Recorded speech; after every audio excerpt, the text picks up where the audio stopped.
नमस्कार साथियों, सिविल सेवा मार्गदर्शन की यूट्यूब चैनल पर आपका स्वागत है। और आज आपके साथ हमें अभ्यास प्लस जो हमारा टेस्ट सीरीज का जो सीरीज है उसके अंदर हम लोग पॉलिटी का जो फुल लेंथ टेस्ट है उसको हम लोग डिस्कस करेंगे। ये हमारे अभ्यास प्लस कोर्स का पार्ट है जिसके अंदर हम लोग पहले स्मॉल टेस्ट में टॉपिक वाइज उसको डील करते हैं, फिर फुल लेंथ टेस्ट और फिर एनसीईआरटी टेस्ट, और लास्ट में हमारे पास टोटल 12 फुल लेंथ टेस्ट है। तो हमारा जो टॉपिक वाइज जो टेस्ट है उसमें एनसीईआरटी का ये पॉलिटी का ये पहला फुल इंटरेस्ट है। ठीक है, तो हम लोग इसको डिस्कस करेंगे आज। और इसके साथ ही हम लोग देखेंगे कि इस क्वेश्चन के आसपास से क्वेश्चंस कहाँ से बन सकते हैं, मतलब एक कंप्लीट डिटेल डिस्कशन देखेंगे हम लोग। ठीक है, चलिए स्टार्ट करते हैं। जो लोग भी इस कोर्स में इंटरेस्टेड हैं, इसमें केवल हमारा टेस्ट नहीं बल्कि इसमें हम लोग एक एडिशनल फीचर के तौर पर हमको आपको लेक्चर का भी जो एक बैकअप है वो भी आपको प्रोवाइड करा रहे हैं हम लोग। 1-to-1 मेंटरशिप है, करंट अफेयर्स की मैराथन क्लासेस हैं।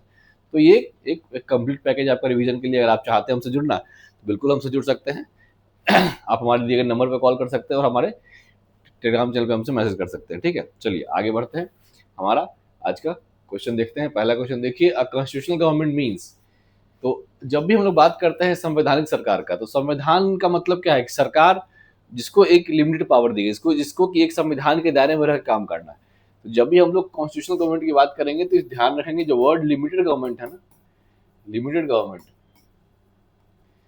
ये सबसे अच्छा परिभाषा है एक संवैधानिक सरकार का। Limited by the real of the constitution, संविधान के दायरे में रह करके जो काम करने की जो शैली उसको हम लोग संवैधानिक सरकार से पहचान सकते हैं। आगे देखिए, कॉन्स्टिट्यूशन असेंबली के बारे में स्टेटमेंट है। पहला स्टेटमेंट है कि it was constitution under the scheme followed by Mountbatten plan. जी नहीं, आपको पता है, आप अगर आपने पढ़ा होगा इंडियन हिस्ट्री, तो हमारा जो संविधान सभा का जो गठन हुआ था वो किसके थ्रू हुआ था? कैबिनेट मिशन प्लान के थ्रू हुआ था। ठीक है, तो पहला गलत हो जाएगा। दूसरा, it served as India provisional parliament until the formation of new parliament. बिल्कुल सही है। इंडिया के इंडिपेंडेंस के बाद जो जनरल इलेक्शंस हुए थे उससे पहले प्रोविजनल पार्लियामेंट का काम ये सरकार, ये कॉन्स्टिट्यूशन असेंबली कर रही थी। दूसरा, इसके वाइस प्रेसिडेंट थे एस सी मुखर्जी और वीटी कृष्णमाचारी। दोनों स्टूडेंट सही है, तो हमारा हो जाएगा आंसर 2 और 3 करेक्ट। पहला वाला गलत है क्योंकि वहां पर माउंटबेटन प्लान नहीं, कैबिनेट मिशन प्लान होगा। आगे बढ़ते हैं।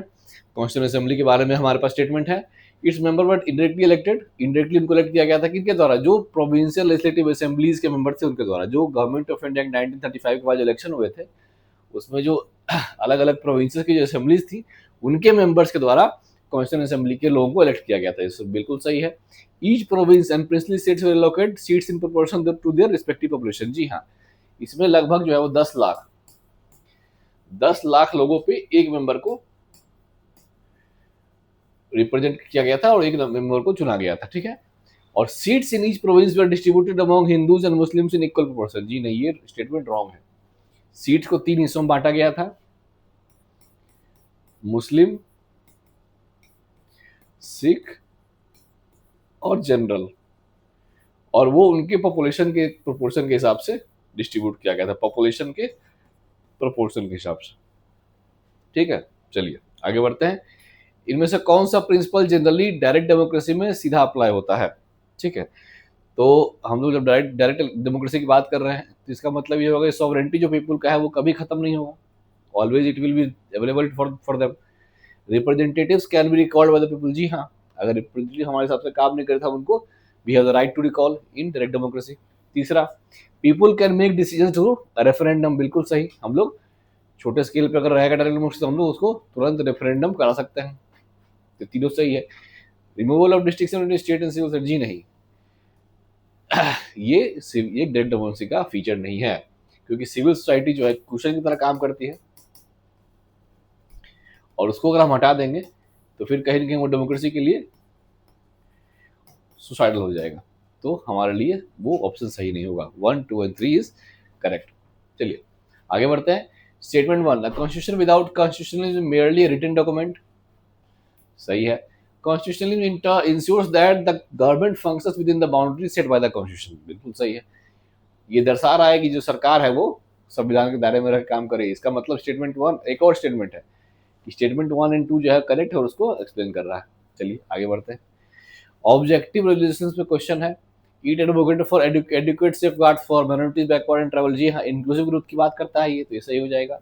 ईट proclaim India as independent sovereign republic, ये भी सही है, क्योंकि प्रियम्बल में स्टार्टिंग में क्या कहा गया था, सोवरेन डेमोक्रेटिक रिपब्लिक कहा गया था, वही है इंडिपेंडेंट सॉवरेन रिपब्लिक। और ये हमारे यहाँ जो है सोशल इकोनॉमिक जस्टिस की बात करता है, ये भी सही। तो ऑब्जेक्टिव रेजोल्यूशन जिसको दिसंबर 13 1946 में नेहरू जी ने लाया था, उसमें ये बातें कही गई थी। अब हमारे पास मैच द फॉलोइंग है। यूनियन कॉन्स्टिट्यूशन कमेटी नेहरू सही है। फंडामेंटल राइट्स सब कमेटी जो है ना वो हो जाएगा हमारा जेबी कृपलानी, और माइनॉरिटी सब कमेटी जो है वो हो जाएगा हमारा एच.सी. मुखर्जी। तो ध्यान रखेंगे इन दोनों को पलट दिया गया, इन दोनों को चेंज कर दिया गया, ठीक है। चलिए आगे बढ़ते हैं।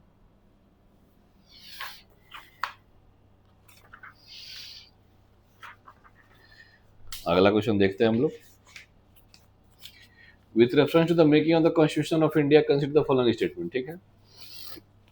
एलिफेंट को इसका सिंबल या सील बनाया गया था, ये सही है। बी.एन. राव जो थे हमारे संविधान के कॉन्स्टिट्यूशनल एडवाइजर थे, ये भी सही है statement. Chief draftsman S N. Mukherjee थे, ये भी सही है। नंदलाल बोस कैलीग्राफर थे, जी नहीं, कैलीग्राफर जो थे उनका नाम था प्रेम बिहारी नारायण रायजादा। प्रेम बिहारी नारायण रायजादा, ये हमारे संविधान के कैलीग्राफर थे। नंदलाल बोस जो थे, Nandlal Bose along with other associates of Shantiniketan, इन लोगों ने डेकोरेट किया था हमारे कॉन्स्टिट्यूशन को।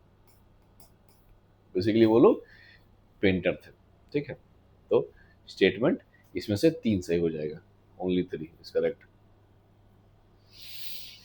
विच the following were reserve subjects under the government of India act 1919। तो हम लोग जब रिजर्व की बात करते हैं तो गवर्नमेंट ऑफ इंडिया एक्ट 1919 क्या डायरेक्टली लेकर के आता है, इसको हिंदी में द्वैध शासन कहते हैं। इसके अंदर जो सब्जेक्ट्स हैं उनको हम लोग रिजर्व और ट्रांसफर्ड में डिवाइड करते हैं, ठीक है। तो रिजर्व वो सब्जेक्ट था जो ब्रिटिश सरकार ने अपने पास रखा था। तो जब भी हम लोग देखेंगे इसमें इंपॉर्टेंट कौन कौन सा है, तो हम जब भी देखेंगे law and order, land revenue, irrigation, ये सब रिजर्व रखा गया था, जबकि हेल्थ, लोकल गवर्नमेंट, ये सबको ट्रांसफर कर दिया गया था। तो 2, 4 and 5 will be the correct answer. चलिए आगे बढ़ते हैं। How many of the above functions were performed by the constitution assembly of India after independence. इसमें 3-4 इवेंट दिए गए हैं और कहा गया है कि इनमें से कौन कौन सी ऐसी चीज है जो संविधान सभा ने भारत के इंडिपेंडेंस के बाद किया। तो अडॉप्शन ऑफ नेशनल फ्लैग, ये हुआ था हमारा 22 जुलाई 1947 को। ये हमारी इंडिपेंडेंस से पहले हो गया, इसका मतलब ये ऑप्शन करेक्ट नहीं होगा। इंडिया का मेंबरशिप जो रेटिफिकेशन कॉमनवेल्थ है, ये इंडिपेंडेंस के बाद हुआ, सही है। Election of doctor Rajendra Prasad the first president of India, ये भी इंडिपेंडेंस के बाद हुआ था। और नेशनल एंथम का भी एडॉप्ट कब किए थे हम लोग, 24 जनवरी 1950 को किए थे। तो ये भी इंडिपेंडेंस के बाद हुआ। इसका मतलब कि इनमें से 3 जो इवेंट है वो इंडिपेंडेंस के बाद हुआ था, ठीक है। चलिए हमारे पास कुछ आर्ट वर्क्स के बारे में स्टेटमेंट है कि the bull seal from the Indus valley region is the first pictorial representation in the constitution appearing in the part of union and territory. हाँ, जब हम लोग स्टार्ट करते हैं हमारा संविधान, तो पहला जो पार्ट है जिसमें यूनियन टेरिटरीज को दिखाता है, उसमें पहला जो पिक्टोग्राफिक रिप्रेजेंटेशन है वो इंडस वैली का बुल सील का है। ये हमने देखा है, आप लोगों ने देखा होगा, सही है। पार्ट 3 और पार्ट 4 में रामायण महाभारत के सीन यूज किए गए, ये भी सही है, ठीक है। Rani Lakshmibai of Jhansi is the only historical female personality that has been included in the constitution. Only, ध्यान दीजिएगा कि जो झांसी की रानी लक्ष्मीबाई है कि ये एकमात्र महिला पर्सनालिटी है जिनको कि दर्शाया गया है पिक्टोग्राफिकली हमारे संविधान में। ये स्टेटमेंट गलत है। जब हमने देखा यहाँ पे कि रामायण महाभारत की बात की गई तो जरूर किसी न किसी फीमेल पर्सनालिटी को दिखाया गया होगा, इनके अलावा सीता जी को भी दिखाया गया। तो ये स्टेटमेंट रॉन्ग हो जाएगा। 1 and 2 करेक्ट, 3 इज रॉन्ग, ठीक है। चलिए आगे बढ़ते हैं।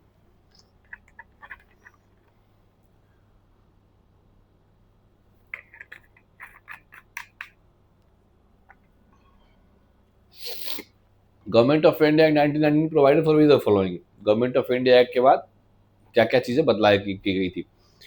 तो डायर किया गया था और पहली बार डायरेक्ट इलेक्शंस किए गए थे, बिल्कुल सही है। डायर के आने के बाद half of the members of the viceroy executive council to be Indians, ये सही है। इसमें क्या कहता है कि 6 में से 3 मेंबर जो इंडियन लोग थे वायस एग्जीक्यूटिव काउंसिल में। लेकिन ध्यान देने की बात क्या है कि मिलिट्री मेंबर जो मिलिट्री कमांडर थे वो ब्रिटिश थे। तो टेक्निकली ये 3 में से 6 में से 3 तो सही है, लेकिन मिलिट्री कमांडर को जोड़ देंगे तो स्टेटमेंट सही नहीं होगा। ठीक है, इसको फिलहाल हम लोग इसको रखते हैं ऑब्जर्वेशन में। अगला अपॉइंटमेंट ऑफ स्टैचुरी कमीशन। जी हाँ, अपॉइंटमेंट ऑफ स्टैचुरी कमीशन जो साइमन कमीशन बन के आता है कब, 1927 में। ये भी सही है। Separation of provincial budget with central budget. अब देखिए, अगर हम लोग 1, 3, 4 करेक्ट मानते हैं तो हम लोग को हमारे पास कोई ऑप्शन नहीं बचता है, बल्कि 2 को भी सही मानना पड़ेगा। जबकि 2 में टेक्निकली एक दिक्कत क्या है कि 6 में से 3 जो मेंबर थे वो इंडियन थे, एग्जीक्यूटिव काउंसिल थी, ऐसे हो जाएगा 3/3, मतलब 50% थे। लेकिन एक मिलिट्री कमांडर जो था वो ब्रिटिश था, तो यहाँ पे टेक्निकली फंसता है। लेकिन क्वेश्चन के हिसाब से हम लोग को इसको सही मानना पड़ेगा, क्योंकि इसमें ऑल करेक्ट हो जाएगा। ठीक है, लेकिन ध्यान रखेंगे अगर ऐसा ऑप्शन देगा इसमें, ध्यान रखेंगे एक मेंबर जो मिलिट्री के मेंबर था वो ब्रिटिशर्स का था, तो 50% + 1 ये इसमें इक्वेशन था, तो इसको ध्यान रखेंगे आप लोग। चलिए आगे बढ़ते हैं। इनमें से कौन सा एक्ट है जिसने डुअल गवर्नमेंट की स्थापना की थी ब्रिटिश इंडिया में? तो ये हुआ था हमारे पिट्स इंडिया एक्ट से। ठीक है, पिट्स इंडिया एक्ट जो हमारा है 1784 में आता है, 1784 में। और इसमें डुअल गवर्नमेंट की बात की गई थी। जो कोर्ट ऑफ डायरेक्टर्स थे, कोर्ट ऑफ डायरेक्टर्स ये कॉमर्शियल अफेयर्स को देखते थे, और बोर्ड ऑफ कंट्रोल ये पॉलिटिकल अफेयर्स को देखते थे। ठीक है, चलिए आगे बढ़ते हैं। Which the following are included under the first schedule of the question. First schedule के अंदर हमारा राज्य का नाम है, सही है। नेम ऑफ यूटीज है, सही है। Allocation of seat to Rajya Sabha ये 4th शेड्यूल में आता है, फर्स्ट में नहीं आता है। इसमें आता है 4th शेड्यूल में आता है, तो 1 and 2 करेक्ट हो जाएगा। Article 1 of the constitution describe India as union of states rather than federation of states, correct. The Indian federation is not the result of an agreement among the states, बिल्कुल सही है। ये भी statement भी सही है, एग्रीमेंट का result नहीं। स्टेटमेंट 3 हमारा है, the state have no right to secede from the Indian federation, this is also correct. So the correct option will be statement 2 and 3 are correct, and both of them explain statement 1. The correct option will be option number A. How many of the above of the features of the parliamentary form of government in India? इसमें से कौन कौन सा feature parliamentary form of government का India में है? ठीक है, देखते हैं। तो प्रिंसिपल ऑफ सेक्रेसी और प्रोसीजर फॉलो बाय प्रिंसिपल, बिल्कुल सही है। The president is the head of the state and head of the government. This is wrong. The doctrine of strict separation of power. India में parliamentary form government है, लेकिन strict separation of power नहीं है, ये wrong हो जाएगा। President power to dissolve Lok Sabha, ये सही हो जाएगा। तो only 2 is correct, 2 is wrong, only 2 is correct. आगे बढ़ते हैं।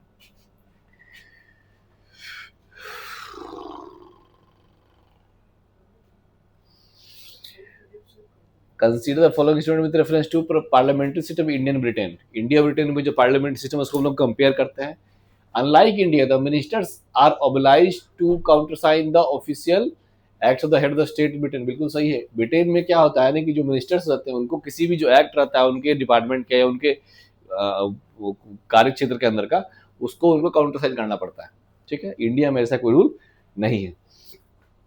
Both the system of government are based on the doctrine of sovereignty of parliament. Britain में sovereignty of parliament, पर इंडिया में constitutional sovereignty। इंडिया में पार्लियामेंट कंप्लीटली sovereign नहीं है, India में पार्लियामेंट के ऊपर चेक्स एंड बैलेंस है जुडिशरी का। ठीक है, in Britain the prime minister is a member of the lower house by convention, whereas in India the prime minister can be member of either house of parliament, बिल्कुल सही है।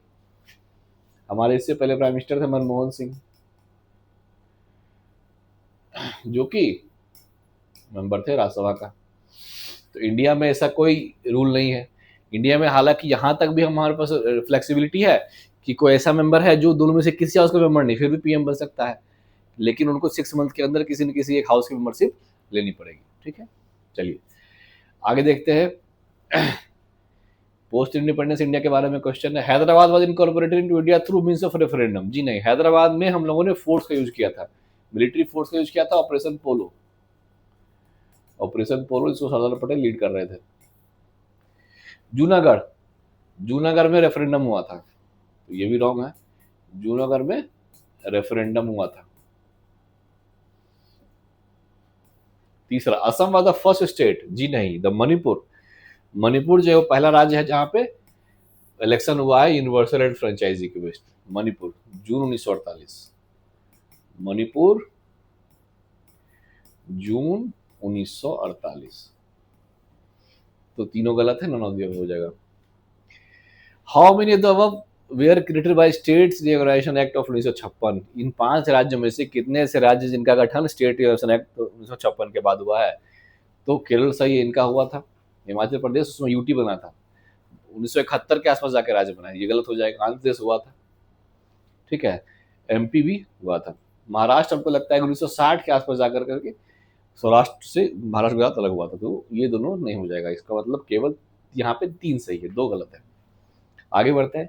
A bill altering the boundary of the state can only be introduced in the parliament with the prior recommendation of president. ये सही है, statement is correct. अगला देखते हैं, next statement देखते हैं। Laws made for the admission of new states are considered amendments, जी नहीं, जी नहीं, जी नहीं, ये स्टेटमेंट गलत है। आर्टिकल 4 कहता है, ध्यान से आप लोग इसको याद रखेंगे। आर्टिकल 4 कहता है कि आर्टिकल 2 और आर्टिकल 3 के अंदर किए गए कोई बदलाव आर्टिकल 368 के अंदर अमेंडमेंट नहीं काउंट किए जाएंगे। इसको आप लोग ध्यान रखिएगा, ठीक है। ये स्टेटमेंट रॉन्ग हो गया, this statement will be wrong. Ceding Indian territory to a foreign country mandates a constitutional amendment, जी हाँ। जब भी हम लोग भारतीय टेरिटरी को किसी दूसरे देश के साथ अगर ट्रांसफर या एक्सचेंज करते हैं तो हमें संवैधानिक जो अमेंडमेंट है वो करना पड़ेगा। हमारे पास सबसे एग्जांपल क्या है, बेरूबारी यूनियन केस देख लीजिए, उसमें सुप्रीम कोर्ट ने इस चीज को एक्सप्रेसली कहा है।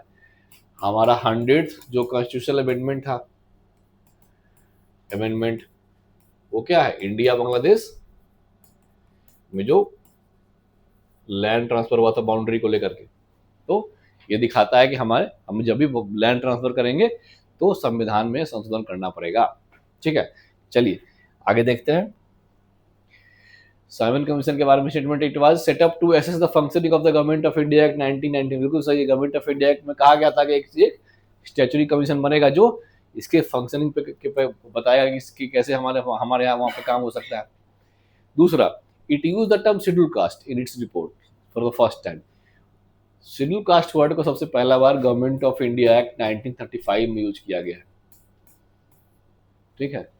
It recommended the evolution of dyarchy in provinces, जी हाँ, इन्होंने रिकमेंड किया कि हम लोग प्रोविंसेस में डायरकी को हटाकर सेंटर में उसको लेकर के आए, जो कि 1935 एक्ट में आ गया था। तो ये 1 and 3 करेक्ट, 2 is wrong, मतलब केवल 2 स्टेटमेंट्स में से सही है। आगे देखते हैं इनमें से कौन कौन सा हमारे भारतीय संघवाद का, इंडियन फेडरलिज्म का यूनिटरी फीचर है। तो सबसे पहला है appointment of governor, it is a unitary feature. Integrated ordinance machinery led by CAG, ये भी सही है। Bicameral legislature is a federal feature, it will be wrong. Independent judiciary, it is a federal feature, it will be wrong. तो only 2। Now आगे देखते हैं government of India 1935 office. Question कह रहा है कि इनमें से कौन कौन से पेयर करेक्टली मैच्ड हैं। तो गवर्नमेंट ऑफ इंडिया एक्ट हमारा जो है वो ऑफिस ऑफ गवर्नर लेकर के आता है, ये सही है। हम लोगों ने नॉमिनेशन ऑफ मेंबर्स जो राज्यसभा जो ये ब्रिटिश संविधान से लिया, गलत। ये हमने लिया है आयरलैंड से। ये हमने कहाँ से लिया है, आयरलैंड से लिया है। Nomination to of members to Rajya Sabha. Australian संविधान से क्या लिया, फेडरेशन विद स्ट्रॉन्ग सेंटर, ये लिया हमने कहाँ, कनाडा से लिया है। कनाडा से लिया है federation with a strong centre. और suspension of fundamental rights during emergency हमने लिया है जर्मनी के वेमर संविधान से, तो वाइमर कॉन्स्टिट्यूशन ऑफ जर्मनी। चलिए केवल एक पेयर इसमें सही है, बाकी 3 गलती है। The third schedule of the constitution of India contains provisions related two forms of oath and affirmation of the union and state ministers, ठीक है, ध्यान रखेंगे। और सेकंड शेड्यूल जो है वो provision related to immunities allowance to produce president of India, ये second schedule हमारा हो जाएगा। सेकंड शेड्यूल ये हो जाएगा हमारा फर्स्ट शेड्यूल, और ये हो जाएगा हमारा 8वां शेड्यूल लैंग्वेज। ठीक है, ये हो जाएगा हमारा 8वां शेड्यूल। तो पहले में हमारे राज्य और यूनिट टेरिटरीज उनके टेरिटरीज है, दूसरे में provision related to emoluments allowance and privilege of president of India है, तीसरे में forms of oath and affirmations for the union में स्टेट मिनिस्टर, और चौथे में हमारा allocation of seats to Rajya Sabha है। ठीक है, चलिए आगे बढ़ते हैं। The preamble of the constitution of India declares in to republic, सही है ये। In India political sovereignty is vested with the people and there is an absence of privileged class, ये भी सही है। और स्टेटमेंट 1 जो है वो उसको एक्सप्लेन भी कर रहा है, तो option A will be the correct answer. आगे देखते हैं, due process of law versus procedure established by law.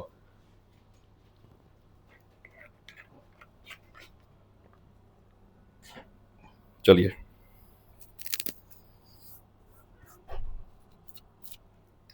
देखते हैं इसको। Both have originated from British constitution, जी नहीं, ये स्टेटमेंट रॉन्ग है हमारा। जो हम लोग बात करते हैं ड्यू प्रोसेस ऑफ लॉ की, तो ड्यू प्रोसेस ऑफ लॉ जो है ना, ये हमारा आया है यूएस कॉन्स्टिट्यूशन से, तो ये स्टेटमेंट रॉन्ग हो जाएगा। Both limit the power of judiciary to decide, जी नहीं, ड्यू प्रोसेस ऑफ लॉ जो है ना, ये जुडिशरी के पावर को इनहेंस करता है, enhance the power of judiciary. Both safeguard citizen rights from executive as well as legislative action, जी नहीं, ये भी स्टेटमेंट रॉन्ग है, तो none. Consider the following statement with reference to fundamental rights in India. They are not absolute but qualified in nature, जी हाँ। All of them are equally capable citizens and not citizens, जी नहीं। Article 15, 16, 19, 29, 30 ये available to citizens only, ठीक है, ये available to citizens only है, और बाकी के जो है वो अवेलेबल टू ऑल है। They act as a limitation on the action of both executive and legislature, this is correct. So 1 and 3 correct.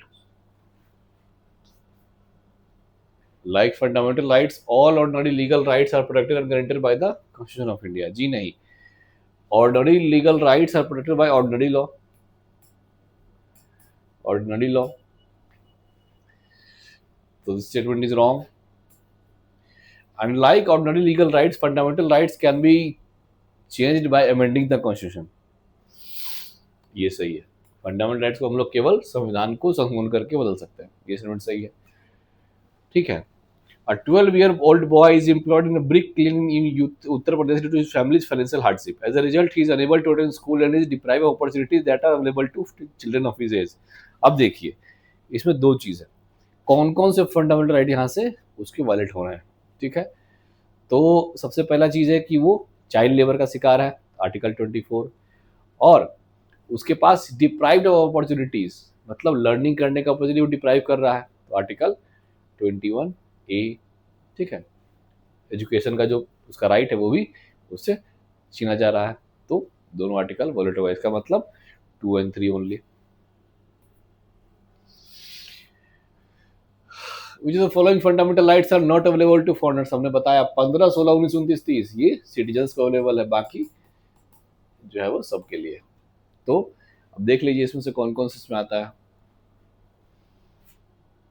Not available to foreigners, इसमें से कौन कौन आता है, ये हो जाएगा 2 and 3 ओनली, बाकी ये दोनों हट जाएगा।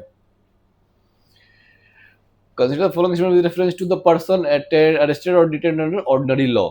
अब देखिए 24 घंटे के अंदर आपको मजिस्ट्रेट के पास उसको पहुंचाना ही पड़ेगा, सही है। उसको ही has right to be consulted and defended by legal practitioner, सही है। And informed of the reasons for the such arrest and detention, बिल्कुल सही है, तीनों स्टेटमेंट सही है। The following entities fall under the definition of state, article 12, article 12 के अंदर स्टेट का डेफिनेशन में कौन कौन आएगा, स्टेट बैंक ऑफ इंडिया बिल्कुल आएगा, पब्लिक सर्विस कर रहा है, एयर इंडिया पब्लिक सर्विस दे रहा है, district board it is a part of government, Waqf board भी चारों स्टेट के डिफिनेशन में आएंगे। ठीक है, अब देखिए, अब ये हमारा जो आकलन हमारा फुल इंटरेस्ट सीरीज है, ये हमारा 6 जून से स्टार्ट हो रहा है। आप लोग ध्यान रखेंगे, जो ऐसे बच्चे हैं जिन्होंने सिलेबस को पढ़ रखा है, जिन्होंने सिलेबस को कंप्लीट कर रखा है, पर एक रिवीजन वो लोग चाह रहे हैं कि हम लोग टेस्ट सीरीज के थ्रू दे दें, फुल इंटरेस्ट के थ्रू, तो उनके लिए हमारा जो फुल इंटरेस्ट है, 12 फुल इंटरेस्ट है, वो स्टार्ट हो रहा है। और इसमें हमारे पास हमने अलग क्या किया है कि हमने जो क्वेश्चंस के जो फॉर्मेशन है वो हम लोगों ने सब्जेक्ट एक्सपर्ट से बनवाए हैं, सब्जेक्ट एक्सपर्ट्स ने बनाए हैं। हम लोगों ने इसको थर्ड पार्टी जो है, जो जनरली लोग करते हैं, थर्ड पार्टी हम लोग क्वेश्चंस को बनवाते हैं, हम लोगों ने वैसे नहीं किया, बल्कि सब्जेक्ट एक्सपर्ट्स ने बल्कि पर्सनली बैठ करके क्वेश्चंस को फ्रेम किए जो कि यूपीएससी एग्जाम में आने के चांसेस हैं, और काफ़ी मेटिकुलसली हम लोगों ने इसके एक्सप्लेनेशन को भी डिजाइन किया कि अगर कोई आंसर सही है, for example A B C D में से अगर सी सही है तो why A B and D are wrong, तो ये आपको कंप्रीहेंसिव रिवीजन, एक कंप्लीट एक रिवीजन में हेल्प करेगा। जो भी इंटरेस्टेड लोग हैं वो हमारे इस नंबर पर कॉल कर सकते हैं। ठीक है, जो हमारा नंबर है 9661904250, इस पर कॉल कर सकते हैं, या हमारे इस टेलीग्राम पे जुड़ करके ज़्यादा जानकारी ले सकते हैं। ठीक है, अगर कोई टेलीग्राम पे यदि को बात करना है तो निहित 1508 मैसेज करके कोई भी जानकारी आप ले सकते हैं, या इस नंबर पे आप, जो नंबर हमारा है 9661904250, इस पे हम लोग व्हाट्सएप पे टेक्स्ट करके इसके बारे में जानकारी ले सकते हैं। ठीक है, चलिए आगे बढ़ते हैं। इनमें से कौन सा writ is issued to set free arrested person if the manner और grounds of arrest are not lawful और सेटिस्फैक्टरी? ये हो जाएगा हैबेस कॉर्पस, जिसका मतलब होता है to have the body of, अगर किसी को इलीगली अरेस्ट किया गया है, उसके बॉडी को अपने अथी में रखा गया है, तो हम लोग उसको ऑर्डर दे सकते हैं कि आप उसको छोड़ दीजिए। ठीक है, राइट टू प्रॉपर्टी के बारे में क्वेश्चन है कि fundamental right under part 3 of the constitution of India, जी नहीं, ये स्टेटमेंट रॉन्ग है। 44th अमेंडमेंट के बाद इसको इस चीज से बाहर निकाल दिया गया था। इट इज लीगल राइट पर आर्टिकल 300 सही है, और ये ह्यूमन राइट भी है, तो 2 और 3 करेक्ट हो जाएगा। Law, the term law and mention article 13 of the constitution, इनमें से क्या क्या है? और laws in force immediately before the constitution, ये सही है। डेलीगेटेड लेजिस्लेशन सही है, बायलॉज सही है। आर्टिकल 368 के अंदर जो संविधान का अमेंडमेंट है वो सही नहीं हो जाएगा, तो 1, 2 और 3 इसका करेक्ट आंसर है, 4 इसका रॉन्ग हो जाएगा। आगे देखते हैं, डीपीएसपी के बारे में क्वेश्चन है, they resemble the instrument of instructions, they resemble the instrument of instructions जो गवर्नमेंट ऑफ इंडिया 1935 में आया था, तो वो करेक्ट है। And they act as a guideline for both legislative and executive organ, दोनों के दोनों स्टेटमेंट हमारे करेक्ट हैं। चलिए आगे बढ़ते हैं। India's commitment to maintain friendly relation with neighbouring countries and resolving dispute peacefully align with which of the following constitution of India? DPSP हम लोग पढ़ते हैं आर्टिकल 51, इंटरनेशनल पीस और सिक्योरिटी के बारे में है। चलिए, in the Champakam Thorazin case 1951, the Supreme Court accepted the supremacy of the fundamental rights over DPSP. This statement is correct. उसके बाद गोलकनाथ केस में सुप्रीम कोर्ट ने क्या कहा था? Fundamental rights can not be amended, मतलब उन्होंने कहा था कि फंडामेंटल राइट्स आर सैक्रोसेंट। ठीक है, और हम लोग उसको अमेंड नहीं कर सकते।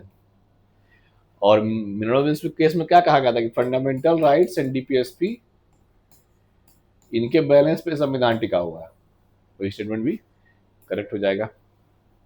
चलिए आगे बढ़ते हैं। Which of the following are part of DPSP?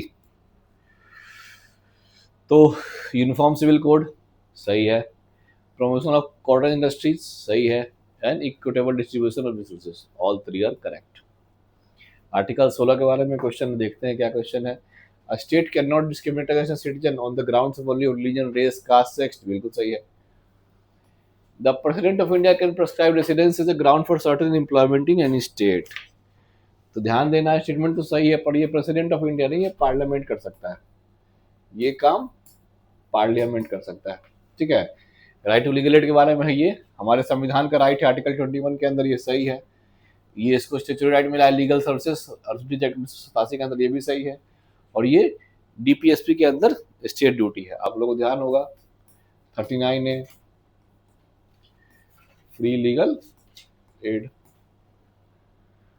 तो ये भी सही हो जाएगा। तीनों के तीनों स्टेटमेंट हमारे करेक्ट हैं। ठीक है, आगे देखते हैं। SCBC के बारे में कुछ हमारे पास स्टेटमेंट है। तो state can make special provision for the admission of SCBCs in minority educational institutions. ठीक है, अब देखिए ये स्टेटमेंट जो हो जाएगा ये रॉन्ग हो जाएगा। क्यों रॉन्ग हो जाएगा आपको दिखाते हैं। आर्टिकल 15(5) जो है ना, 15(5) ये कहता है कि हम जो हमारे पास सोशल एजुकेशनली बैकवर्ड क्लासेस हैं, प्लस SCs हैं, प्लस STs हैं, ठीक है, इनको हम लोग जब एजुकेशनल इंस्टीट्यूशन में एडमिशन जब बात करेंगे तो हम लोग इनके लिए स्पेशल प्रोविजंस रहेगा। एडमिशन टू एजुकेशनल इंस्टीट्यूशन हम लोग स्पेशल प्रोविजन देंगे, लेकिन एक्सेप्ट माइनॉरिटी इंस्टीट्यूशंस, ध्यान देंगे माइनॉरिटी इंस्टीट्यूशन में नहीं कर सकते। तो स्टेटमेंट रॉन्ग हो जाएगा क्योंकि यहाँ पे माइनॉरिटी लिखा हुआ है। ठीक है, अब देखिए president of India is empowered to identify and notify SCBCs in states। ये स्टेटमेंट सही है। और स्टेट्स का जो है नोटिफिकेशन खुद से करते हैं, वो लोग अपना लिस्ट खुद से बनाते हैं। 105 मिनट के बाद इसको स्टेट्स अपना लिस्ट खुद से बनाते हैं। ऐसे प्रेसिडेंट के पास ये अधिकार है। और प्रेसिडेंट के और पार्लियामेंट के पास क्या अधिकार है, कमीशन बनाने का। जैसे पहला कमीशन कौन सा था, काका कालेलकर कमीशन, काका कालेलकर कमीशन। दूसरा मंडल कमीशन, दूसरा मंडल कमीशन। ठीक है, चलिए आगे बढ़ते हैं। स्टेटमेंट 1 देखते हैं। A law enacted by the parliament to prevent the consumption of wealth cannot be challenged in court for the violation of Article 14 and 19, correct। दूसरा, any law that seeks to implement Article 39C और खास करके 39B cannot be declared void on the grounds of contravention of Article 14 and 19। बिल्कुल सही है। ये कुछ socialist principles है, उनको इम्प्लीमेंट करने के लिए हम लोगों ने इस तरह के प्रोविजंस किए हैं। इसको 9th शेड्यूल में डाला गया था कि सोशलिस्ट प्रिंसिपल्स को इम्प्लीमेंट करने के लिए हम लोग मान लेंगे कि आर्टिकल 14-19 वॉलेट नहीं हुआ है। ठीक है, तो स्टेटमेंट सही है। आर्टिकल 25 के अंदर देखते हैं। It allows the state to regulate political activities. जी हाँ, it allows the parliament to enact laws for social welfare, correct है। It empower all raised denominations to establish strategy. तीनों स्टेटमेंट सही है। आगे बढ़ते हैं। Transmission and dissemination of one's religious belief to other. ये क्वेश्चन कहा गया है कि फंडामेंटल राइट्स कौन से फ्रीडम ऑफ रिलीजन के अंदर है या नहीं है। तो transmission and dissemination of one's religious belief to others सही है। राइट टू प्रोपोगेट बिल्कुल सही है। Right of every religious denomination to acquire that immovable and movable property, ये भी सही है। और religious instruction in educational institution only fund by state. जी नहीं, स्टेट जिस इंस्टीट्यूशन को फंड कर रहा है उसमें कभी भी धार्मिक पढ़ाई नहीं हो सकती है। तो 1 and 2 करेक्ट है और 3 रॉन्ग। यहाँ से हम लोग राइट टू प्रोपोगेट जो हमारे पास है अधिकार, उसको भी दिखा सकते हैं। चलिए आगे बढ़ते हैं। क्वेश्चन नंबर 46 को देखते हैं। impose public service for with the following articles of the Constitution of India allow the state to impose compulsory service for public purpose। अच्छा क्वेश्चन है, इसमें आर्टिकल 23 हो जाएगा। ऐसे ही बेगार और फोर्स्ड लेबर को बैन करता है, लेकिन साथ ही साथ ये भी कहता है कि जरूरत पड़ने पर आपसे स्टेट आपको कंपल्सरी सर्विस आपसे ले सकती है। ठीक है, चलिए आगे बढ़ते हैं। The writ of prohibition can be issued only against judicial and quasi-judicial authorities, correct। The writ of certiorari cannot be issued against administrative authorities। Statement is wrong। तो सर्टोरी का जो रिट है, हम लोग सर्टोरी के रिट को judicial plus non judicial plus administrative सब पे लागू कर सकते हैं। With reference to Article 19 of the Constitution of India, consider the following statement: they are protected against state action as well as against private individuals. Correct? It is correct. They are available to legal persons like companies and corporations. Correct? The right to freedom of movement can be restricted for the protection of interest of the scheduled tribe. This statement is also correct. चलिए आगे बढ़ते हैं। The following powers are exclusive to the parliament and are not available to state legislature. Empowering courts other than the Supreme Court and the High Court to issue directions for the information of fundamental rights. Correct. Indemnifying any government servant for any act done during operation of martial law. Correct. Restricting the application of fundamental rights to the members of armed forces. This statement is also correct. चलिए आगे बढ़ते हैं, question number 50 देखते हैं हम लोग। Fundamental duties जो संविधान में ऐड किए गए थे किसके रिकमेंडेशन पे थे? सरदार स्वर्ण सिंह कमेटी। ये कमेटी रॉन्ग हो जाएगा और इसको 42nd अमेंडमेंट से ऐड किया गया था, तो ये स्टेटमेंट सही है।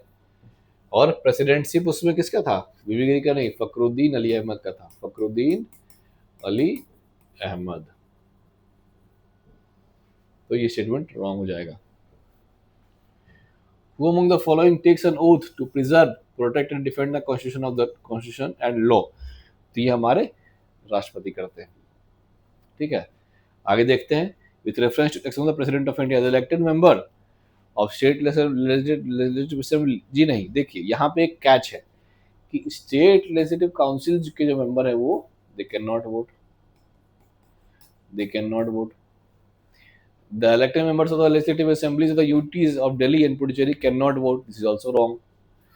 70वां अमेंडमेंट एक्ट जो आया था उसके बाद जो यूटीज हैं दिल्ली प्लस पुदुचेरी, इसके असेंबली मेंबर्स जो हैं वो वोट कर सकते हैं। The value of vote is the same for all members of parliament, सही है, लगभग 700 के बराबर है। Political parties can not issue bill, जी हाँ, विप जारी नहीं करते क्योंकि यहाँ पे वोट जो होता है वो सीक्रेट बैलेट में होता है, इसीलिए हम लोग विप जारी नहीं कर सकते क्योंकि ये नहीं पता किसने किसको वोट दिया। और विप का मतलब होता है कि पार्टी लाइंस पे आपको जो दिया गया है ऑर्डर उसी हिसाब से आपको वोट करना पड़ेगा, तो यहाँ पे लागू नहीं होता क्योंकि यहाँ पे सीक्रेट बैलेट में वोट हो रहा है। चलिए आगे बढ़ते हैं, क्वेश्चन नंबर 52 देखते हैं। प्रेसिडेंट के बारे में, एग्जीक्यूटिव पावर्स के बारे में है। Can make rule for the more convenient transaction of business the union government and states, बिल्कुल सही है। Make rule specifying the manner in which order executive in her or his name shall be authenticated, सही है। Can seek any information related to the administration of affairs the union, सही है। The union executive of India does not include, ये CAG को include नहीं करता है। President, vice president, prime minister, attorney general, ये सब इसमें आते हैं। ठीक है, वाइस प्रेसिडेंट के बारे में स्टेटमेंट है, act the president only for a maximum period of 6 month within which a new president has to be elected, ये स्टेटमेंट सही है। While acting as a president she or he does not perform the duties of Rajya Sabha, ये भी सही है। आगे देखते हैं कि इनमें से कौन सा है जिनको हम laid before the parliament by the president, मतलब पार्लियामेंट में प्रेसिडेंट इनको इस रिपोर्ट को लेट करते हैं, रिपोर्ट को पहुंचाते हैं, जारी करते हैं। तो बजट जो है वो बिल्कुल सही है, इसको प्रेसिडेंट पार्लियामेंट में लेके जाते हैं। दूसरा, सीएजी का जो स्टेट्स का रिपोर्ट है इसको पार्लियामेंट में नहीं बल्कि सेंटर का रिपोर्ट उसको प्रेसिडेंट ही पार्लियामेंट में पेश करते हैं। रिपोर्ट्स ऑफ यूपीएससी, ये भी सही है। और रिपोर्ट्स ऑफ फाइनेंस कमीशन, मतलब जो भी रिपोर्ट्स हैं ये पहले जाते हैं प्रेसिडेंट ऑफ इंडिया के पास और प्रेसिडेंट फिर इनको पार्लियामेंट में प्रेजेंट करते हैं। ठीक है, अब देखिए 57 number question. Unlike the vice president of the United states, the vice president of India assumes the office of the president when it falls vacant for the remaining term। ठीक है, यहाँ पे क्या होता है ना, इंस्ट्रूमेंट रॉन्ग है हमारा।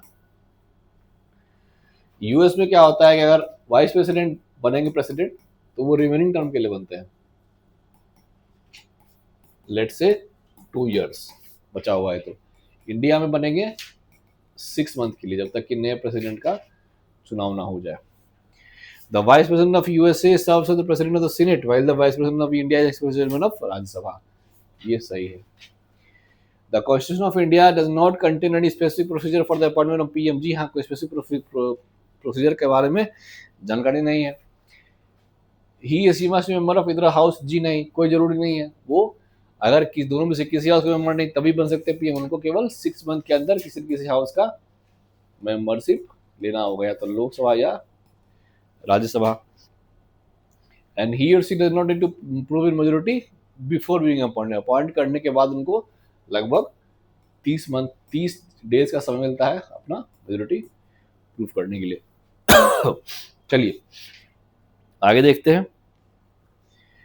The constitution of India does not define the term violation of the constitution for impeachment, बिल्कुल सही है। The impeachment charges can be initiated by either of the parliament, ठीक है, all correct.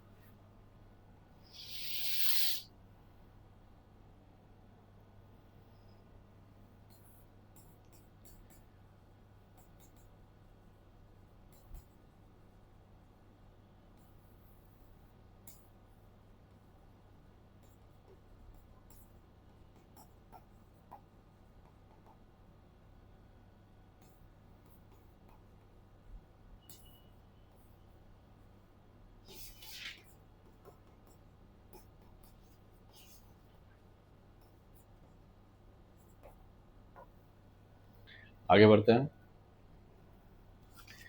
Question number 16। The election is held in accordance with the system of proportional representation by means of single transferable vote, सही है। All disputes related to election of the vice president are decided by the Supreme Court, सही है। The election of a vice president can be challenged if the electoral college was not complete. This is absurd, wrong. If the election of the person and vice president is declared void, acts done by her or him before the date of such declaration will continue to be enforced, बिल्कुल सही है, क्योंकि हम लोग उस पद के द्वारा किए गए कार्य को देखते हैं, ठीक है। Statement 1, the council of ministers continue to hold office even after the dissolution of Lok Sabha, correct, because president cannot exercise executive power without the aid and advice of the council of ministers, क्योंकि president जो है वो अपने description से काम नहीं कर सकते हैं। लोकसभा के डिसोल्यूशन के बाद भी काउंसिल ऑफ मिनिस्टर जारी रहेंगे ताकि वो प्रेसिडेंट को एडवाइस करते रहें। तो स्टेटमेंट सही हो जाएगा answer.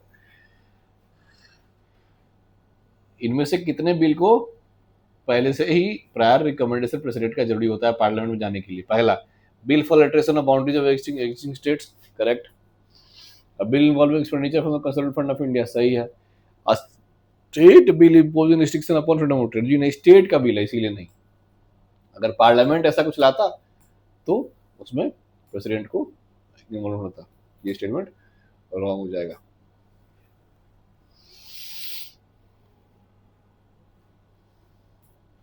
To correct.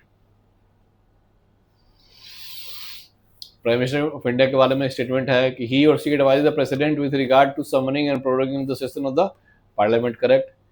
Recommend the resolution of Lok Sabha to president any time and ex officer chairman of central civil service board, जी नहीं, जो सेंट्रल सिविल सर्विस बोर्ड है उनके एक्स ऑफिसर चेयरमैन कौन होते हैं?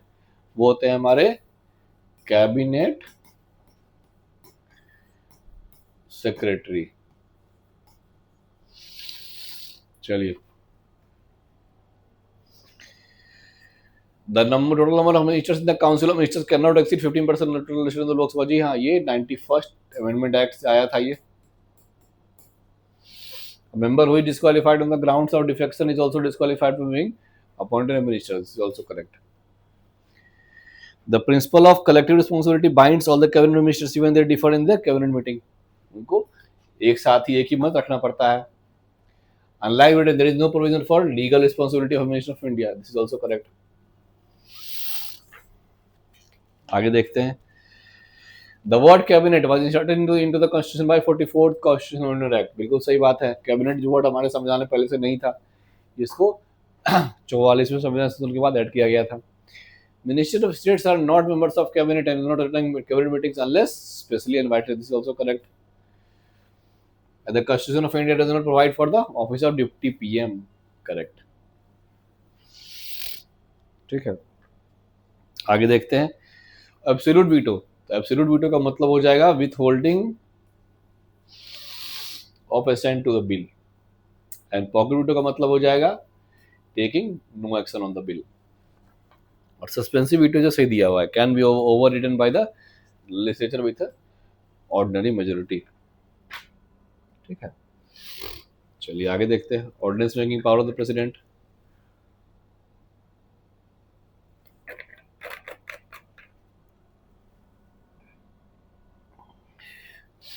It can be sued when only one of the house is in session, सही है। It cannot be sued retrospectively, this is wrong. This is wrong. Ordinance can be issued retrospectively, मतलब back date में हम लोग इसको जारी कर सकते हैं. It can modify repeal any act of parliament, बिल्कुल सही है. और इसको हम लोग अमेंड करने के लिए यूज नहीं कर सकते, ये भी सही है. Pardoning power of president, petitioner जो है उसको there is no right to oral hearing the president, वो उनको सामने से हियरिंग का कोई अधिकार नहीं, बिल्कुल सही है. It is exercise by the president of the advice of union cabinet, बिल्कुल सही है. और it can not be use to suspend sentences related military, जी नहीं, मिलिट्री कोर्ट के भी सस्पेंड को कर सकता है. दिस इज रॉन्ग, ध्यान रखेंगे, मिलिट्री कोर्ट के भी सेंटेंस को ये सस्पेंड कर सकता है. In the following matters can the president use his or her discretionary power. तो डिस्क्रिशनरी पावर कहाँ का इस्तेमाल होगा? Appointment of PM when no party has majority in Lok Sabha. Dismissal of council of ministers when it can not prove the confidence of the Lok Sabha, दोनों case में. ठीक है, पहला जब किसी के पास मेजॉरिटी नहीं, दूसरा जब मेजॉरिटी खो दे तो dismissal of council of ministers. आगे देखते हैं काउंसिल ऑफ मिनिस्टर्स के बारे में. A vote of no confidence even against a single minister leads to resignation of the entire council of ministers, बिल्कुल सही है. The resignation of PM automatically bring the dissolution of the council of ministers. Question number 72. Cabinet committees are not mentioned in the Constitution of India. Correct. They are mentioned in the rules of business of the House. They are set up by the President. No. Set up by the PM under Council of Ministers. Only cabinet ministers members of G nahi. Cabinet ministers are not members of such cabinet committees. So only one is correct. How many of them are appointed by the president under warrant under his hand and seal? तो अगर हम लोग यहाँ बात करें तो जब भी प्रेसिडेंट के वारंट के अंदर अपॉइंटमेंट की बात होगी तो ध्यान देंगे justice of supreme court and high court, governor, ठीक है, एनएचआरसी के चेयरपर्सन, मेंबर, ये सब लोग जो है, सीएजी, इस तरह के लोग जो है इनको प्रेसिडेंट अपॉइंट करता है warrant under his hand and seal. तो यहाँ पर हो जाएगा एक, ये रॉन्ग है, ये भी रॉन्ग है, ये हो जाएगा, ये रॉन्ग हो जाएगा. 1 and 3, ओनली 2. चलिए, the union or state can enter into contract for the acquisition, holding and disposal of property, ये सही है. The president of India personally, जी नहीं, प्रेसिडेंट गवर्नर का भी इसके लिए पर्सनली लायबल नहीं होगा, तो ये स्टेटमेंट रॉन्ग हो जाएगा. The contractual ability of the government of India is the same as that of a individual. चलिए आगे बढ़ते हैं. Directorate of public grievances. How many officers can come under the administrative control of the cabinet secretariat. तो public grievances आ जाएगा, principal certificate adviser आ जाएगा, DBT mission नहीं आएगा. आगे देखते हैं इनमें से कौन सा फीचर है वेस्टमिंस्टर सिस्टम का, मतलब ब्रिटेन के सरकार का कौन सा फीचर है. Elected head of the state नहीं, वहां पे मोनार्क है, क्राउन है. Government with majority support in the lower house of parliament, बिल्कुल सही है. Ministers accountable to the parliament, सही है. इंडिपेंडेंट जुडिशरी वहां पे नहीं है, तो ओनली 2 हो जाएगा.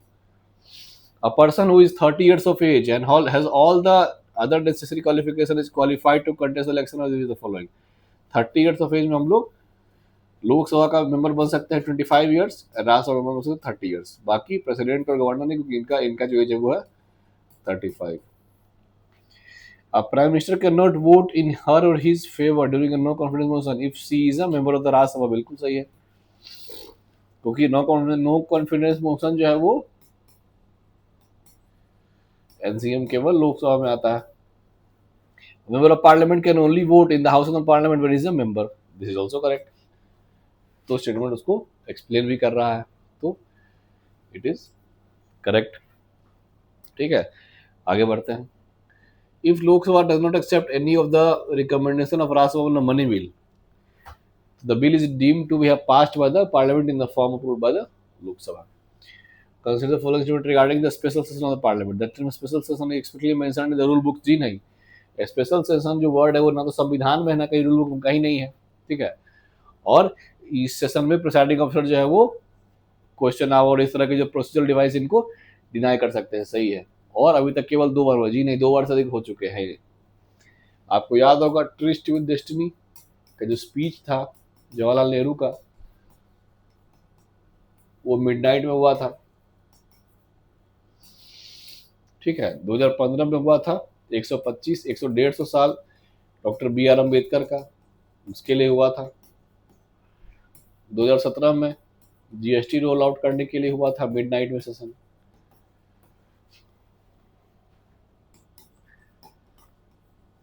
चलिए आगे बढ़ते हैं। With the following parliamentary committees consider and advises on the matters which do not fall within the jurisdiction of any other parliamentary committees. It will be general purpose committee. Consider following with reference to the parliament. Adjournment only terminates the sitting of the house, not a session. बिल्कुल सही है। Adjournment signed I terminate sitting for an indefinite period, सही है। And progression जो है वो prorogation वो session को खत्म कर देता है, ये भी सही है। चलिए आगे बढ़ते हैं। Member of the house must only address the chair to communicate all other members, सही है। हम लोग चेयर को कम्युनिकेट करेंगे और मेंबर से बात करने के लिए। No definitive code of conduct for members of Lok Sabha, सही है। Members of the house are prohibited from making allegations against any person without the prior permission of the speaker, it's also correct. Parliament का judicial power impeach vice president on the grounds of violation of constitution, सही है। Punish it member or outsider for the breach of privileges, सही है। And recommend the removal of CAG to the president, सही है।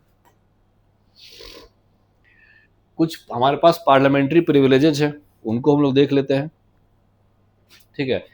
They do not extend to president of India, correct, क्योंकि ये parliamentary privileges है। President of India को जो immunity है वो 361 आर्टिकल के अंदर दिया गया है। MPs can not be sued for anything said by him or her during session, correct. This is both statement are correct.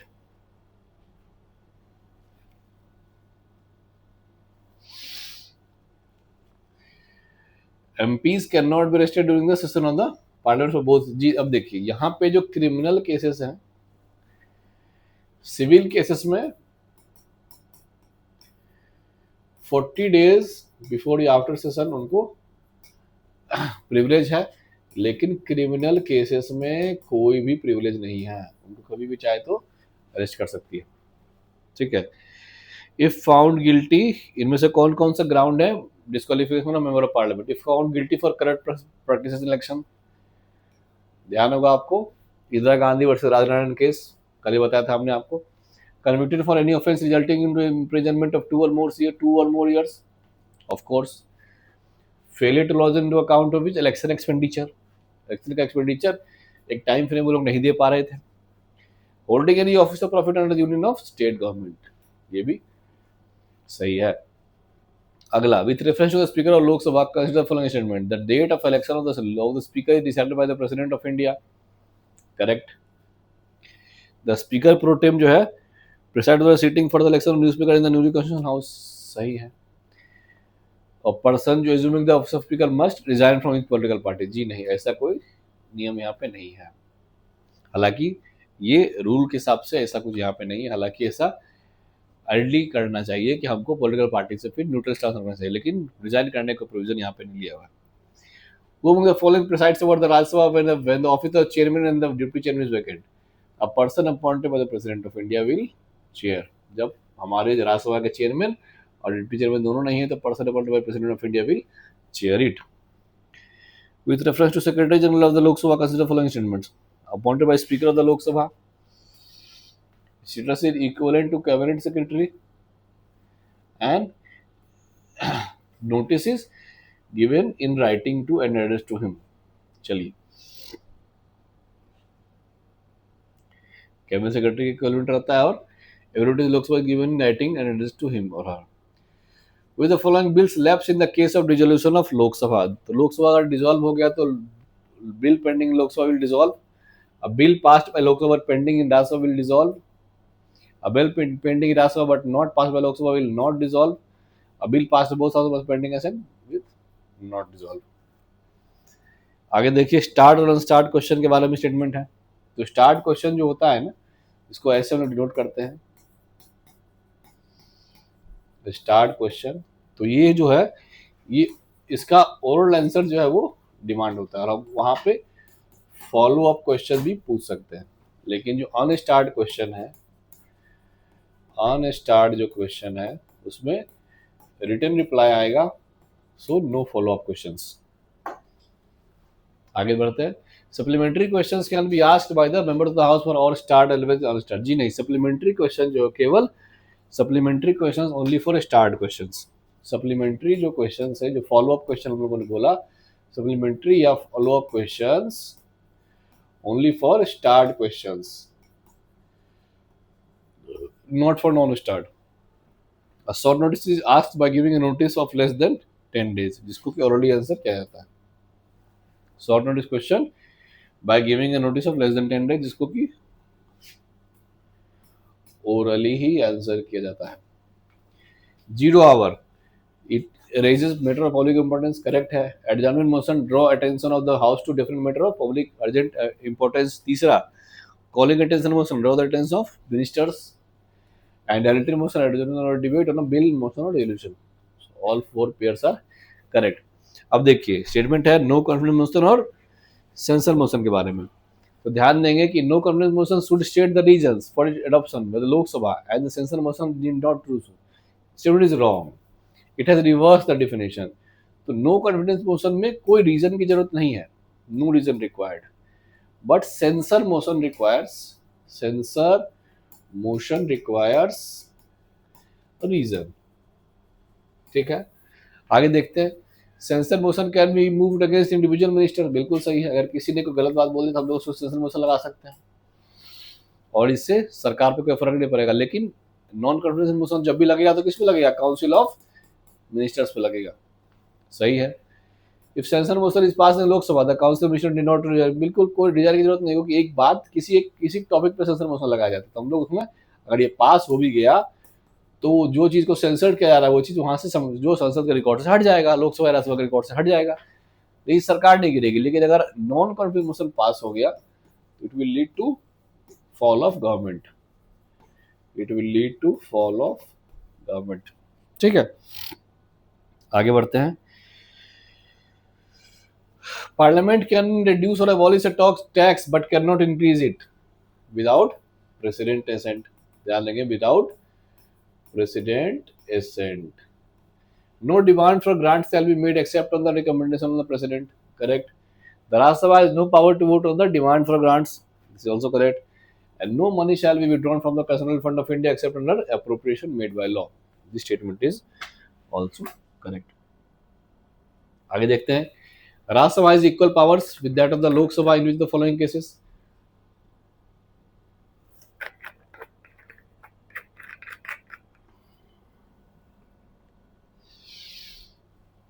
Financial bill जी नहीं, ऑर्डिनरी सर्विसेज जी नहीं, initiation of removal motion of president vice president, मतलब president और vice president के removal का जो तरीका है उसमें दोनों के पास इक्वल पावर है, लोकसभा और राज्यसभा को इक्वल पावर।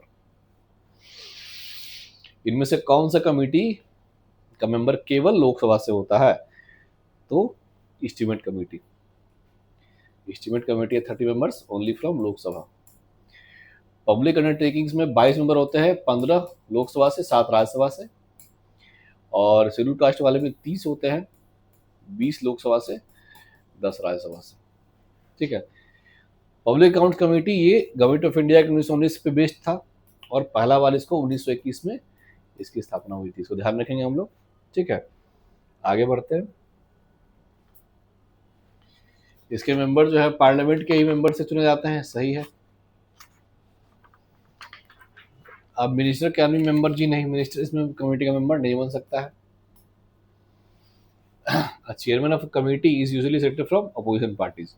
1967 से एक कन्वेंशन है कि हमेशा से अपोजिशन पार्टी के ही कोई मेंबर इसके चेयरमैन रहे हैं और इसमें 22 मेंबर रहते हैं 15 from Lok Sabha, 7 from Rajya Sabha. Public accounts committee, जिसको कहा जाता है कि is a friend philosopher guide of CAG. CAG के फ्रेंड फिलोसफर गाइड होते हैं पब्लिक अकाउंट्स कमेटी। आगे बढ़ते हैं। Members of Parliament को आने question, unlike the Speaker of Lok Sabha, the Chairperson of Rajya Sabha does not have to power to suspend a member from the House. This is correct. Appeal against the suspension of the members of Parliament lies in the Supreme Court. Statement is wrong. अब देखिए, suspension of members की जहां तक बात आएगी तो ध्यान रखेंगे कि आर्टिकल जो हमारा 122 कहता है कि courts will not inquire into the proceedings of parliament. ठीक है, तो अब देखिए सस्पेंशन दो तरह से हो सकता है। सस्पेंशन ऑफ मेंबर दो तरीके से हो सकता है। पहला, इलेक्शन फ्रॉड। अगर इलेक्शन फ्रॉड उसका साबित हो गया तो वो इलेक्शन कमीशन के रिकमेंडेशन में प्रेसिडेंट उनको अपने पोस्ट से रिमूव कर देंगे। अगर एंटी डिफेक्शन की बात है तो speaker will take the decision.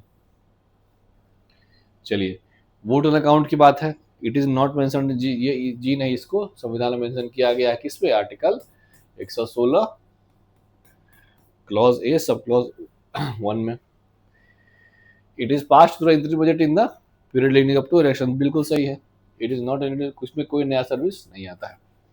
अब देखिए, इनमें से कौन कौन से हैं जिनको कि हम लोग ज्वाइंट सिटिंग से पास कर सकते हैं। तो money bill will never joint sitting कहीं मनी बिल के लिए होगा और ना ही संविधान संशोधन के लिए होगा। तो कॉन्स्टिट्यूशनल बिल और मनी बिल के लिए कभी ज्वाइंट सिटिंग नहीं हो सकता है, जबकि फाइनेंशियल बिल्स 1 और 2 ऑर्डिनरी बिल्स के लिए हो सकता है। तो ध्यान रखेंगे कि मनी बिल और कॉन्स्टिट्यूशनल बिल के लिए कभी ज्वाइंट सिटिंग का प्रोविजन नहीं है। फाइनेंशियल बिल 1 और ऑर्डिनरी बिल्स के लिए हमारे पास प्रोविजंस हैं। With the following is considered the final interpretation of the Constitution of India. हमारे सुप्रीम कोर्ट हो जाएंगे। सीजीआई के बारे में कुछ हमारे पास अपॉइंटमेंट के बारे में स्टेटमेंट्स देख लेते हैं। As per the constitution of India, the retiring chief CJI nominate the second most senior जज as successor of CJI. Not second most, बल्कि द सीनियर मोस्ट। उसके बाद जो भी रैंकिंग में नहीं वो उनको सेकंड सीनियर मोस्ट नहीं। ठीक है। दूसरा, the memorandum of procedure does not specify any time limit for the initiation of the process of recommending the name of CGI. ये लगभग 1 महीने का प्रोसेस रहता है, 1 मंथ टाइम पीरियड रहता है। ठीक है। A Ministry of Law and Justice puts up the recommendation of the CGI to the PM who advise the president on the matters of the appointment. This statement is correct. The Constitution of India has not fixed the tenure of the judge of the Supreme Court. बिल्कुल सही है, कोई tenure नहीं है और जज जो है वो प्रेसिडेंट को लिख करके रिजाइन कर सकते हैं अपने ऑफिस से, बिल्कुल सही है। और अभी तक किसी भी जज को इंडिया में इम्पीच नहीं किया गया। कई बार ऐसी नौबत आई इम्पीचमेंट की तो उससे पहले जज ने खुद से रिजाइन दे दिया। ठीक है, आगे देखते हैं। अगला हमारा क्वेश्चन कह रहा है कि इनमें से कौन से है जो कोर्ट ऑफ रिकॉर्ड है। तो ध्यान देंगे, supreme court is a court of record, high court is a court of record, district court and Lok Adalat are not court of record. High court के बारे में डाउट रहता है, लेकिन आर्टिकल 215 जो है वो क्लियरली कहता है कि हाई कोर्ट एक कोर्ट ऑफ रिकॉर्ड है, चाहे कोई माने या नहीं माने। आगे देखते हैं, जुडिशियल रिव्यू के बारे में क्वेश्चन है। The phrase judicial review has not been mentioned, बिल्कुल सही, इसको कहीं मेंशन नहीं किया गया, बल्कि आर्टिकल 13 में इम्प्लिसिट है। आर्टिकल 13 में क्या है? इम्प्लिसिट है। चलिए, it is a part of basic structure, ये सही है। इसको मिनर्वा मिल्स केस या फिर चंद्र कुमार केस में भी हम लोगों ने देखा है कि ये हमारे संविधान का बेसिक स्ट्रक्चर का पार्ट है। It can be use only when any legislative enactment infringes the fundamental rights. Statement is correct. केवल लेजिस्लेटिव नहीं बल्कि एग्जीक्यूटिव एक्शंस के पे भी ये काम कर सकता है, तो स्टेटमेंट रॉन्ग हो जाएगा। आगे देखते हैं कि which the following are the grounds for the declaration of national emergency in India. ये कौन कौन से ग्राउंड है जिसमें नेशनल इमरजेंसी हमारे यहाँ लग सकता है। तो ग्राउंड हमारे पास क्या क्या हो सकता है? ग्राउंड कैन बी वॉर, ये था, पहले इसको हटा दिया गया, external aggression, and third one is armed rebellion, इसको हटा दिया गया, तो 1 and 3 हो जाएगा। The president rule can be imposed if the government of a state cannot be carried on in accordance with the provisions of the constitution. Correct statement. As per Article 355 of the Constitution, the center has to protect every state against external aggression and internal disturbances. Statement is correct. Fifth schedule जो है वो कहाँ apply होता है, तो इससे पहले आपको ध्यान ध्यान होना चाहिए सिक्स शेड्यूल कहाँ होता है। सिक्स शेड्यूल जो होता है वो schedule tribal areas of Assam, Meghalaya, Tripura, Mizoram, ठीक है। तो इनके अलावा जो शेड्यूल एरियाज है वहां पे फिफ्थ शेड्यूल अप्लाई होता है, schedule areas except Assam, Meghalaya, Tripura, Mizoram, ठीक है। Consider following statement regarding the senior advocate in the supreme court of India, ठीक है। A person to be designated senior advocate 10 years of judicial, जी नहीं, स्टेटमेंट गलत है। The committee for designation of senior advocates is headed by chief justice. Statement is correct. The parliament cannot discuss the conduct of the judges of the Supreme Court under such circumstances.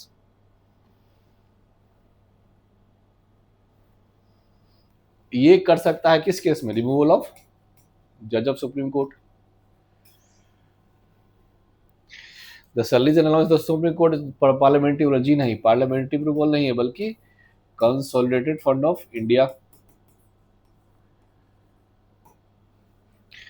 The retired of the supreme court are prohibited from pleading any court before any authority, जी हाँ बिल्कुल। जो retired जज है वो किसी भी court में प्लीड नहीं कर सकते और किसी अथॉरिटी में नहीं कर सकते, बल्कि उनको केवल सीजीआई प्रेसिडेंट के रिकमेंडेशन पे वापस उनको बुला सकते हैं किसी भी ट्रिब्यूनल को या केस को हेड करने के लिए। High courts, the power of supreme of high court extend to all courts and tribunal within its territorial jurisdiction, जी नहीं। अगर हाई कोर्ट के किसी भी जुरिडिक्शन में आर्मी ट्रिब्यूनल कोर्ट है, आर्म फोर्सेस से इसका, तो ये हाई कोर्ट के जुरिडिक्शन में नहीं आता है, ध्यान रखेंगे इसको, सुप्रीम कोर्ट जुरिडिक्शन में आ जाएगा। The judgement made by high court are legally binding on all subordinate courts operating within its territorial jurisdiction, ये सही है, ठीक है। क्यों? क्योंकि आर्टिकल 215 कहता है high court is a court of record. आगे देखते हैं पीआईएल के बारे में। It is not defined in statute or under any act, this is correct. ये जुडिशियल एक्टिविज्म का पार्ट है, किसका पार्ट है, जुडिशियल एक्टिविज्म का पार्ट है। It is entertained by the high courts under article 226 of the constitution of India, बिल्कुल सही है। और सुप्रीम कोर्ट के लिए आर्टिकल 32 और हाई कोर्ट के लिए article 226। Only the aggrieved person can file IPL, जी नहीं, ये जो लोकल स्टैंडिंग का जो प्रिंसिपल है, केवल जो एग्री पर्सन है वो सुप्रीम कोर्ट जाएगा, इसको ये रिलैक्स कर देता है, इट रिलैक्सेस इट,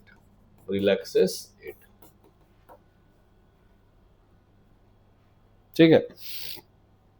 आगे देखते हैं with reference to doctrine of precedent in India, supreme court is bound by all its own previous decision, जी नहीं, it is not bound by its previous decision. Only the authority principles followed by the judges of high court are binding on the lower court, this is correct.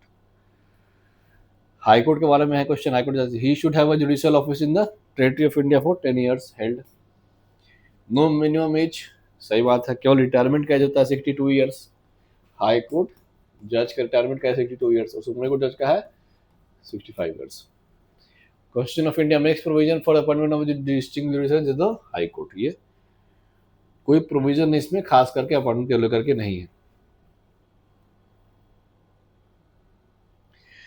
इनमें से कौन जो है वो लोक अदालत ऑर्गेनाइज कर सकती है, supreme court legal services committee, high court legal committee, state legal, taluk, सब कोई कर सकती है। ग्राम न्यायालय के बाद it can try both criminal civil cases, सही है। It is bound by Indian evidence act, जी नहीं, ये काम करता है principle of natural justice,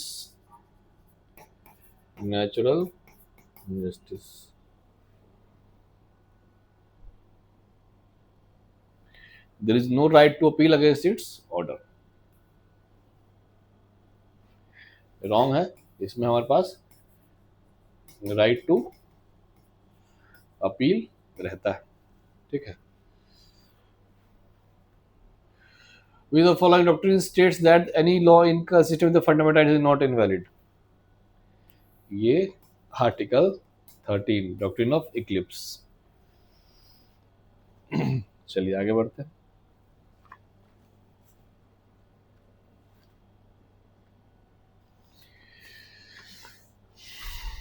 district जज के बारे में है कि appointed by governor of state in consideration high court, सही है। Possess original and appellate jurisdiction both civil criminal matter, सही है। और power to impose capital punishment भी है, लेकिन एक बार हाई कोर्ट के रेफरेंस, हाई कोर्ट को एक बार इन्फॉर्म करना जरूरी, हाई कोर्ट कंफर्मेशन के बाद ही फांसी होगी। With reference to special leave petition, consider for punishment. It can be filed both the Supreme Court and High Courts. Special leave petition only. A special leave petition only in Supreme Court. Claimed as a matter of right? No. Available for civil and criminal matters. सही है। Following are similar to both the national emergency precedent rule. अब देखिए, both can be extended only for maximum period से, जी नहीं, national emergency एक बार में 6 महीना, 3 साल नहीं, प्रेसिडेंट रूल 3 साल। तो नेशनल इमरजेंसी जो है एक बार में 6 मंथ और प्रेसिडेंट रूल एक बार में 3 years. Both can revoke pass resolution, और प्रेसिडेंट रूल के लिए लोकसभा का कोई रेजोल्यूशन नहीं चाहिए। फंडामेंटल राइट दोनों में सस्पेंड नहीं होता है, प्रेसिडेंट रूल में नहीं होता है, और दोनों को हम लोग कोर्ट में चैलेंज कर सकते हैं। Both can be challenge the court the ground of mala fide, ये सही है, तो 4 सही हो जाएगा। Financial emergency, it must be approve by both houses with in 2 months, सही है। इसका continuous do not regard repeated parliamentary rule, सही है। और ये इसको एक बार हुआ है, कभी नहीं हुआ इंडिया में आज तक, कभी नहीं हुआ। 1 into correct. Consequence of imposition of president rule in state, देख लेते हैं इसको। स्टेट असेंबली डिसॉल्व, ये ऑटोमेटिक डिसॉल्व नहीं होता है, not dissolve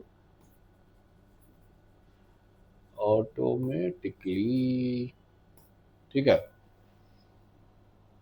The president can authorize expenditure from the state consolidated fund.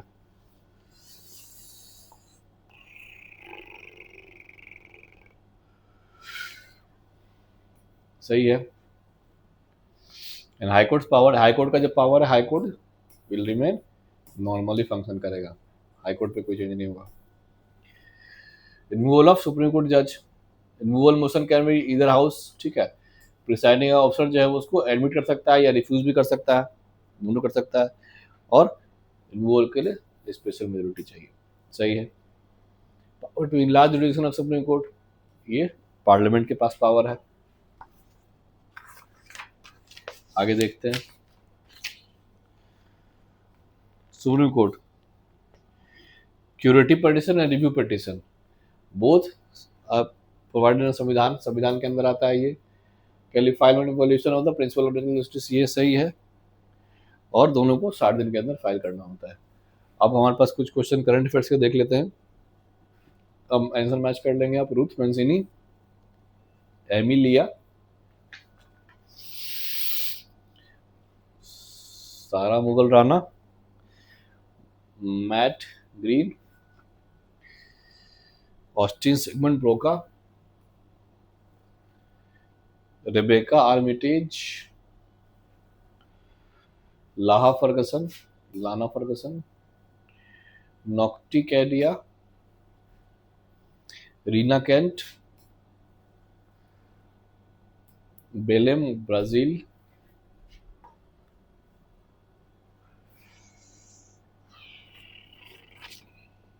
South Africa, Malaysia Samarkand, New Delhi, South Korea, Qatar, Barcelona, New Delhi,